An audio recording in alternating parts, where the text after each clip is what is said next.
Good morning. It's Wednesday, March 27th, and the month is almost over. But that hasn't prevented it from having some unusual things happen during this month. And here's something that happened yesterday that is very, very rare. A Baltimore bridge collapsed after being hit by a ship, and it sent vehicles into the river. Now, this bridge is over the Patopsco River. That's a river I never heard of. That's a river that's on the far side of Baltimore. And after it was hit by a large container ship, it sent vehicles and people into the water. Now, I saw a picture of the bridge collapse, but I didn't see any picture of the ship around there at that point in time. But in any event, many police got to the scene quickly to search and see if they could find the people and the vehicles in the water. Now think about that. Think about how tough that job is. You have a bridge that has collapsed.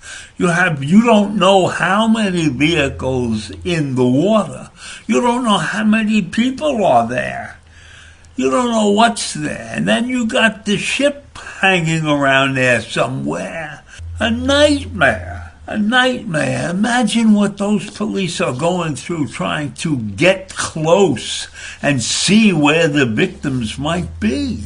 And this is at 1:30 or so in the morning. So it does not have any daylight that they're working under.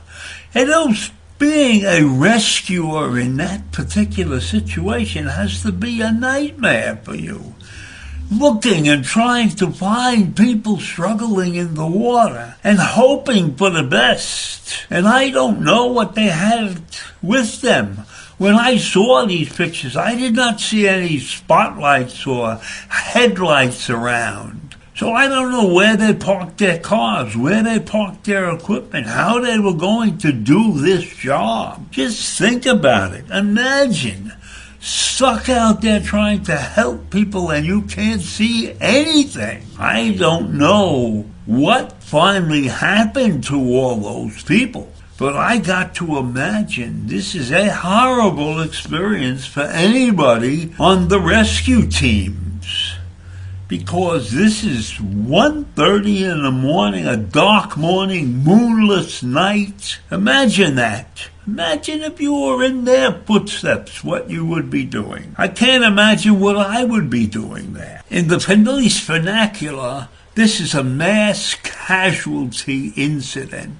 U.S. Coast Guard officials said footage posted online indicates that the vessel had some mechanical issues before hitting the bridge.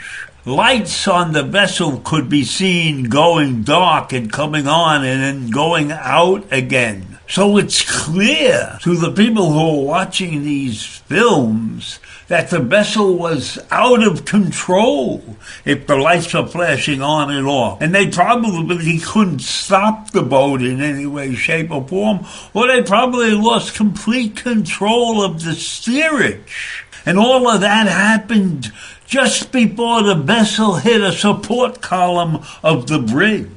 In talking to the crew after they got away, they could stop anything when they're out into the middle of the Patopsco River. What could they do? They couldn't stop the boat. Boats don't have brakes. Maybe they could drop an anchor and hope for the best, but maybe things were happening too fast. And nobody on the boat could rise to the occasion, or even if they could, what could they do? Right now, they suspended vessel traffic in and out of the port of Baltimore. Now, that's one of the nation's busiest ports. So right now, Maryland commuters are being asked to avoid Interstate 695, avoid the Southeast Corridor after the bridge collapsed. They're not sending, and that's probably sending a lot of people scrambling early in the morning when they wake up and they got to go to work and they find out traffic is being blocked because of this bridge collapse. And you've got to be rerouted to places that might take you a longer time to get to work. And let's hope that employers are understanding and that these people don't get docked for the time they lost in commuter travel that was not their faults, Think about this. Imagine if something happened at one of the overpasses on the Long Island Expressway, what people would go through. That would be a nightmare. So you wake up in the morning, you get dressed, you shower, you shave, you're ready to go to work, and bingo bango, you got to travel 20, 30, maybe 15 miles out of your way in order to get to the office in the morning. Not a pleasant way to spend a happy Tuesday morning. As I think about this, there are many people who drive around all over the place and never have to deal with a bridge of any kind. But those of us who live in the New York area, where you've got the island of Manhattan, which has some bridges, and you're on Long Island, which has bridges, and there's bridges around in Brooklyn, so there. We understand the value of the bridge. And we understand we're getting ripped off by the tolls on the Washington Bridge, too. But that's the nature of the beast living in this part of the world. So I feel sorry for the commuters, too, in that situation. But I don't know how many people are actually still in the water there that haven't been rescued, that couldn't be rescued, because they were in their car when it went down. A horrible situation facing the people who live around the bridge.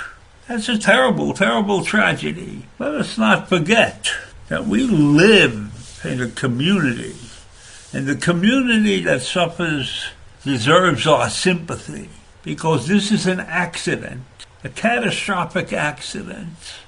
And all we can do right now sitting here is listen to the news to find out exactly what's happening down there at the Patopsco Bridge, a place that I never heard of. But I have great sympathy for people that have to go through things like that. And I have sympathy for the people who have to get to work in the morning and then come home at night by a different route. And so I leave you with that this morning. A disaster of sorts. Something that could not be avoided. That's the tragedy. There's no safe way to have avoided this situation. Are we going to stop ship traffic on that river? No. And they have to rebuild that bridge now. No easy task. Probably it will take years.